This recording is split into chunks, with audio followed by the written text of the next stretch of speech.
Beta, now let's discuss about, which preposition we usually use in present perfect progressive as well as its uses. बेटा अब हम पढ़ रहे हैं since और फोर का यूजेज किसके अंदर, परफेक्ट प्रोग्रेसिव के अंदर. बेटा ये जो सिंस फोर है ये प्रेजेंट परफेक्ट कंटिन्यूस के अंदर भी पढ़ते हैं, पास्ट परफेक्ट प्रोग्रेसिव के अंदर के लिए भी पढ़ते हैं और फ्यूचर परफेक्ट प्रोग्रेसिव के लिए भी, apart from past continuous, present continuous and future continuous. ये जो सिंस और फोर है इसका यूज स्पेशली हम कंटिन्यूस टेंसेस के अंदर करते हैं. बेटा यहाँ परफेक्ट प्रोग्रेसिव के अंदर कभी भी इन, ऑन और एट का यूज नहीं किया जाता. अगर आप यूज करते हो तो ग्रामेटिकली इनकरेक्ट हो जाते हैं according to 3 books. Now let's discuss about since and for. Therefore, concerned with 3 books such as Wren and Martin, Oxford British Grammar, Oxford English Grammar. हमारे बुकलेट का पेज नंबर जो है वो है पेज नंबर 25. उसके यहाँ रेफरेंसेस, सारी तीनों बुक्स ही रेफरेंसेस हैं, डेफिनेशन से हैं, जैसा कि हमने ये बुकलेट कंपाइल किया है 4 बुक्स से. तो इसके अंदर जो भी मटेरियल है ये आप 3 जो रिकमेंडेड बुक है CSS के उनसे पढ़ रहे हो और एक्स्ट्रा दूसरा है. Okay, let's discuss since and for. बेटा do not use in, on, at, here, ये तीनों हम प्रीपोजिशंस यूज नहीं करते. अब प्रीपोजिशन ये कौन सा है सिंस एंड फोर? बेटा these prepositions are known as preposition of time. इनको हम कहते हैं preposition of time. They usually tell relation of the subject with the main verb. Okay, so ये जो है रिलेशन बताते हैं, ये जो सब्जेक्ट कोई एक्टिविटी कर रहा है ये कब से कर रहा है, एक्टिविटी से ये रिलेशन दिखाता है. ओके, देयरफॉर अब यहाँ पर रिलेशन ऑफ टाइम हम पढ़ते हैं सिंस और फॉर को यूज करते हुए. We use since for starting point. पहला बुक कहता है स्टार्टिंग पॉइंट, दूसरा बुक कहता है ओरियन, तीसरा बुक कहता है बिगिनिंग पॉइंट. ओके, और चौथे बुक में ऐसा हम पढ़ते हैं इंग्लिश इन यूज में one point of time. Okay, तो सिंस हम यूज करते हैं किसी भी एक्टिविटी को जब हम शुरू करते हैं उसका शुरुआत का टाइम बताते हुए. उसके लिए आप बिगिन करो, स्टार्टिंग करो, ओरियन करो. टर्मिनोलॉजी डिफरेंट है लेकिन मकसद एक ही है, फंक्शन एक ही है, यूज एक ही है. जो भी एक्शन है वो शुरू कब हुआ है. ओके, और हैज़ बीन क्या बताता है, अभी भी कंटिन्यू है. हैड बीन क्या बताएगा, शुरुआत तो हो गई लेकिन वो अभी कंटिन्यू नहीं. तो ये टेंसेस को भी हम आगे समझ रहे हैं इसी वीडियो में. बेटा let's discuss I have been reading book. अब मैंने यहाँ पर सारी डिटेल्स लिख दी है. I have been reading book how long. बेटा I have been reading book since 2022. Calendar के अंदर ईयर्स होते हैं, मंथ्स आते हैं, डेज आते हैं. इन सारे के यहाँ जब भी आप स्पेसिफिक ईयर्स तो 6 ईयर्स भी हैं लेकिन ये नहीं 6 ईयर्स हैं, लेकिन 6 ईयर्स में है कौन सा year, specific year such as 2022. Specific year है, यहाँ पर सिंस लगाओ. For instance I have been reading book since 2022. मैं ये जो एक्टिविटी कर रहा हूँ ये 2022 से कर रहा हूँ. I have been reading book since January. ये जो मैं बुक पढ़ रहा हूँ तब से पढ़ रहा हूँ, जनवरी से पढ़ रहा हूँ. अब आपको याद होगा कि आप जो है यूज़ करते थे 2022 या जनवरी से इन यूज़ करते हो प्रेजेंट डिफरेंट में. I read book in January, I read book in my daily life, I read book on 12th जनवरी और I read book on Monday, on Tuesday. ऐसे करते हो ना. I read book in the morning ये हम use करते हैं. या I read book at night, ये इन, ऑन, एट यूज़ करते हो लेकिन इस टेंस में वो नहीं करोगे. स्टार्टिंग पॉइंट में मतलब ये जो एक्शन है शुरू हुआ है, ये जो एक्शन है सिंस जनवरी, ये जो एक्शन हुआ है रीडिंग का कब से शुरू है, जनवरी से. अब कैसे पता चले ये भी कंटिन्यू है, ये बेटा ये जो हेल्पिंग वर्ब है हैव बीन, हैज़ बीन, ये बताता है प्रेजेंट. इट मीन्स ये जो एक्टिविटी है I have been reading book since 12th January, ये जो 12th जनवरी से एक्टिविटी हो रही है ये अभी भी कंटिन्यू है. ये कौन सा बना रहा है tense, present perfect progressive. Clear. तो आगे भी कंटिन्यू करते हैं. I have been reading book since Monday. तो ये डेज के लिए भी यूज करते हैं सिंस, कि ये जो एक्टिविटी है ये शुरू मंडे से है. ओके, और अभी भी ये बता रहे हैं helping verb have been continue है. I have been reading book since morning, since evening. Therefore, I have been reading book since noon, जिसे आप आफ्टरनून कहते हो. अगर आफ्टरनून से कोई एक्टिविटी करो, रीडिंग करो, आप किसी को बताओ कि क्या कर रहे हो, I have been reading book since Noon.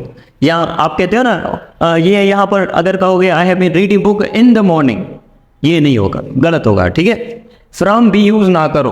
From तब हम यूज करते हैं जब टू पॉइंट ऑफ टाइम होता है. ओके, और ये जब प्रीपोजिशन खत्म करेंगे, आपके बुकलेट के अंदर प्रीपोजिशन की एक्सरसाइज है, since versus for as well as in, on, at, from and to. तो ये भी हम बात करते हैं. ओके, देयरफॉर बेटा आगे चलते हैं. I have been reading book since 7 PM. जब स्पेसिफिक आवर की बात करते हैं कि 7 बजे, 3 बजे, 7 घंटों में और 7 बजे में फ़र्क है. जब हम 7 बजे कहते हैं 7 PM और 7 o'clock, I have been reading book since 7 o'clock, since 7 PM. Okay, अब एक ऐसी जगह है जहां पर प्रीपोजिशन यूज नहीं होता. Let's see how. अगर आप कहो फॉर इंस्टेंस वी, यहाँ पर हम आगे वो मिसाल लेते हैं कहाँ पर हम प्रीपोजिशन यूज नहीं करेंगे. ठीक है बेटा, we use for total time, to point of time, duration, period of the action और इवेंट. बेटा ये भी टर्मिनोलॉजी डिफरेंट, मकसद एक कि हम फॉर का यूज़ करते हैं टोटल टाइम के लिए, टू पॉइंट ऑफ टाइम के लिए, या ड्यूरेशन के लिए. अब ये तीनों चीज़ें क्या है बेटा? टोटल पॉइंट ऑफ टाइम बताता है कि फॉर एग्जांपल अभी जो हो रहे हैं 3:45 हो रहे हैं फॉर इंस्टेंस. अभी आपने कोई एक्टिविटी शुरू की है 3:15 से, तो कोई कहे कि how long you have been teaching, so I will say I have been teaching since 3:15. कि ये मैं स्टार्टिंग पॉइंट बता रहा हूँ, सिंस 3:15 स्टार्टिंग पॉइंट. लेकिन अगर मुझे स्टार्टिंग पॉइंट ना बतानी हो, अगर मुझे टोटल टाइम बताना हो कि 3:15 से लेके अभी तक 3:45 तक कितने मिनट्स हो रहे हैं, 30 मिनट्स हो रहे हैं, ये टोटल टाइम बताना है, टोटल टाइम. तो इस टाइम की 2 पॉइंट ऑफ टाइम हो रही है कि स्टार्टिंग 3:15 और अभी तक मैं काउंट करूंगा 3:45. 2 पॉइंट ऑफ टाइम हुआ. यहाँ के लिए हम यूज करते हैं फॉर, जब भी टोटल टाइम होता है, टोटल टाइम, और ये स्पेसिफिक टाइम नहीं होता. Clear? For instance Salar has been living here for 14 years. अब 14 years एक यहाँ से शुरू करो 2024 से पीछे पिछले वाले साल तक कितने ईयर्स हो रहे हैं? 14 years. Clear? Therefore it means 2 point of time. एक वो जब से हम रहे, और दूसरा अभी तक ये काउंट कर रहा है. ठीक है? She has been living here for 3 months. यहाँ पर जनवरी नहीं है, यहाँ पर फरवरी नहीं है. जनवरी फरवरी होता तो स्पेसिफिक मंथ होता, स्पेसिफिक मंथ नहीं है, टोटल मंथ है, उसके लिए यूज करते हैं for. Clear? She has been living here for 14 days. She has been living here for 7 hours. I have been teaching here for 7 minutes. अब यहाँ पर आई होप आपको समझ में आया. क्लियर? अब कभी कभी प्रीपोजिशन यूज नहीं करते, वो कहाँ नहीं करते थोड़ा समझे. फॉर इंस्टेंस कुछ इंडेफिनिट टेंसेस होते हैं, such as I taught English yesterday. तो यहां पर अगर गेप हुआ है टीच इंग्लिश ऑन यस्टरडे होगा, एन यस्टरडे होगा. यहां पर हम प्रीपोजिशन यूज नहीं करते. जब एडवर्ब ऑफ टाइम हो, adverb of time such as today, I am teaching today. ऐसे नहीं कि I am teaching on today, नहीं होगा, I am teaching today. Therefore, I was teaching yesterday. On yesterday नहीं होगा. So seems like that if there is adverb of time, you cannot use preposition of time. अगर adverb of time किसी भी sentence के अंदर use हो, वहां पर आप preposition of time यूज नहीं करते. Done? वो छोड़ देंगे. क्लियर? और जहां पर 2 point of time हो, एक from and to भी होता है एक साथ. जब 2 point of time हो, 2 point of such as ये नहीं 2 point of time. 2 point of time such as I have been teaching देश 3:45 देश 7:30. अब ऐसे 2 पॉइंट ऑफ टाइम हो तो पहले में लगता है फ्रॉम, चाहे कोई भी के टेंस हो, चाहे इंडेफिनिट टेंस हो या परफेक्ट प्रोग्रेसिव टेंसेस हो. To. Clear? I have been teaching English from 3:45 to 7:30. अब इसको थोड़ा रिकेप करते हैं. बेटा इंडेफिनिट टेंसेस होंगे, वहाँ पर यूज़ होगा इन, ऑन, एट और फॉर भी यूज़ होगा. जहाँ पर परफेक्ट प्रोग्रेसिव की बात करेंगे, सिंस और फॉर का ही यूज़ होगा. तब तक जब तक ऐसे दो टाइम ना हो, दो टाइम होंगे तो वहां पर फ्रॉम एंड टू लगा लो। Done. Now let's discuss about uses of present perfect progressive. बेटा the first use is common expression. So Saga has been teaching for 30 minutes. She has been studying since 5 PM। It has been raining since morning. Common expression अब क्या है? Common expression वो expression होता है जो common हो, आम हो, जो कंटिन्यूस टेंस में भी हो और परफेक्ट कंटिन्यूस में भी हो सकता है। वो कैसे? जैसा कि प्रोफेसर्स यूज करते हैं इसको ज्यादातर उस जगह जिस जगह हम कंटिन्यूस टेंस यूज करते हैं, प्रेजेंट कंटिन्यूस। अगर आप कहोगे I am waiting for Sagar for 30 minutes, professor क्या कहेगा? I have been waiting for Sagar for 30 minutes. अगर आप कहोगे I am reading book since 2 o'clock, तो वो कहेंगे I have been reading book since 2 o'clock। अगर आप कहोगे I am driving for 2 hours, वो कहेंगे I have been driving for 2 hours। ये दोनों कौन से टाइम हुए? शॉर्ट पीरियड ऑफ टाइम हुए, 2 hours, मिनट्स, ठीक है। अब फ्यू डेज भी ये शॉर्ट पीरियड ऑफ टाइम है। ये प्रेजेंट परफेक्ट कंटिन्यूस में भी हो सकता है, ये प्रेजेंट कंटिन्यूस में भी हो सकता है। इसकी ये मिसाल देता हूँ, लेकिन यहाँ पर एक थर्ड जो फोर्थ यूज है वो कंटिन्यूस टेंस में नहीं होगा। जब हम ईयर्स की बात करेंगे, फॉर एग्जांपल ऐसे नहीं कहेंगे I am studying in first class, I am studying in 11th class, I am living in Jamshoro for 20 years, for 14 years। ये गलत है। क्यों? क्योंकि जो प्रेजेंट कंटिन्यूस है वो टेंस है ना, टेंस मीटर से टाइम, उसकी जो टॉलरेंस है टाइम की वो ईयर्स के लिए नहीं है। इसके लिए यूज करते हैं हम present perfect progressive. I have been living in Jamshoro for 14 years। इसकी ऐसे मिसाल समझो, मैं 2 बकेट्स लूँ, फॉर एग्जांपल एक इतनी हो और एक इतनी बकेट हो। अब ये जो मटेरियल आप डालोगे इतनी बकेट में वो इतना पड़ेगा, लेकिन ये जो इतनी बड़ी बकेट है क्या उसका मटेरियल इसमें पड़ेगा? ये है नहीं पड़ेगा, लेकिन इसका मटेरियल इसके अंदर हो जाएगा। So seems like that tenses we are saying short जो टाइम है वो शॉर्ट पीरियड में होता है या शॉर्ट टेंस में होता है, जिसे हम present continuous, past continuous, future continuous कहते हैं। लेकिन जब हम ईयर्स की बात करते हैं वो इसमें नहीं होगा, ठीक है। सेकंड एक्सप्रेशन क्या है? Started and continue. ये जो बचपन से पढ़ते आए हैं वो शुरू हुई और अभी भी कंटिन्यू है। ये एक यूज पढ़ाते हैं ना, ये तो फर्दर 2 यूजेस है। जैसे हमने 11 यूजेस पहले पढ़े हैं प्रेजेंट कंटिन्यूस के, और 10 यूजेस पहले थे प्रेजेंट इंडेफिनिट के। ओके बेटा, second use, Alia has been working on project for 6 months। ये देखो आलिया जो है काम कर रही है, ठीक है, लेकिन 2 चीज़ें समझने की है बेटा। 6 months एक लॉन्ग पीरियड ऑफ टाइम है, ये इसमें आप बात नहीं कर सकते। अगर आप Alia is working on project for 6 months, ये अगला समझ तो जाएगा, लेकिन अंग्रेजी के रूल के हिसाब से, ऑक्सफोर्ड ब्रिटिश ग्रामर और ऑक्सफोर्ड इंग्लिश ग्रामर के हिसाब से ये गलत है। टेंस गलत यूज कर रहे हो। जितना टाइम बड़ा हो उतना एडवांस टेंस यूज करो। ये एडवांस टेंसेस है, ठीक है। सो यहाँ पर अगर आलिया जो एक्टिविटी कर रही है, क्या कर रही है? वर्क कर रही है, प्रोजेक्ट पे काम कर रही है। ये टाइम कौन बता रहा है? 4 बता रहा है। और यह क्या है? एक्टिविटी कंटिन्यू है। Yes, has been mean to say अभी भी कंटिन्यू है। Global warming has been increasing annually. Global warming जो गर्मी है हर साल बढ़ रही है। Therefore we have been living in जामशरो for 14 years। हम जो रह रहे हैं जामशरो में यहाँ पर 14 years हो गए। It is long period of time है। अब यहाँ पर ये नहीं कह सकता I am living in Jamshoro for 14 years, नहीं। तो बेटा आपके पास एक होमवर्क है, आप कहाँ रहते हो ये इस टेंस में करके बताएं कमेंट में। स्टार्टेड एंड फिनिश्ड, बेटा ये जो एक्शन है ये मूवीज में आपने देखा होगा, मोस्ट नहीं, ये इतना कॉमन नहीं, बंदे लोग यूज नहीं करते। इसकी स्टोरी टेलिंग बताता हूँ फिर समझ जाओगे।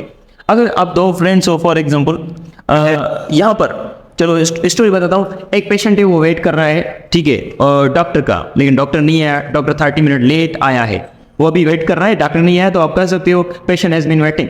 लेकिन अगर डॉक्टर आ गया, आप डॉक्टर को कह रहे हो कि पेशेंट वेट कर रहा है, तो क्या ये कहोगे पेशेंट वाज वेटिंग? बेटा one thing you to keep in mind, जब वो आ रहा है वेट तो ओवर हो रही है, लेकिन स्टिल ये जो कंसर्न है वो प्रेजेंट से है। कंसर्न पेशेंट अभी नहीं मिला डॉक्टर से, अभी जाके वो अभी भी वेट कर रहा है कि जब वो बुलाए। इट सिंपली मीन टू से वो एक्टिविटी हो रही है, चाहे वो डॉक्टर आ गया है, ठीक है।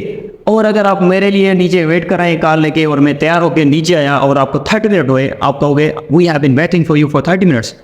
दो मैं वहाँ पर प्रेजेंट में आ गया, लेकिन फिर भी आप इतना टाइम जो है वेट कर रहे थे या इतना टाइम सेलफोन यूज़ कर रहे थे, ये करोगे प्रेजेंट परफेक्ट प्रोग्रेसिव में। ओके, यहाँ एक अच्छी मिसाल देता हूँ जो कि बुरी भी है। अगर आपका भाई है वो गेम खेल रहा है, ठीक है, और एक बहन है, हम भाई ये वो दोनों गेम कर रही हैं या मोबाइल यूज़ कर रहे हैं।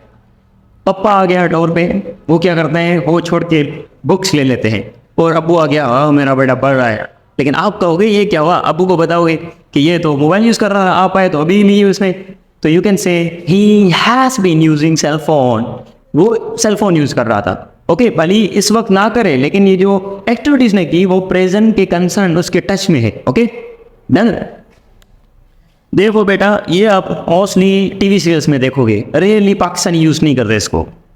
मेरा mother has been cooking for guest, अगर गेस्ट आ गए हैं, कुकिंग डन हो गई है, लेकिन आप कह सकते हो my mom has been cooking for you, okay for guest.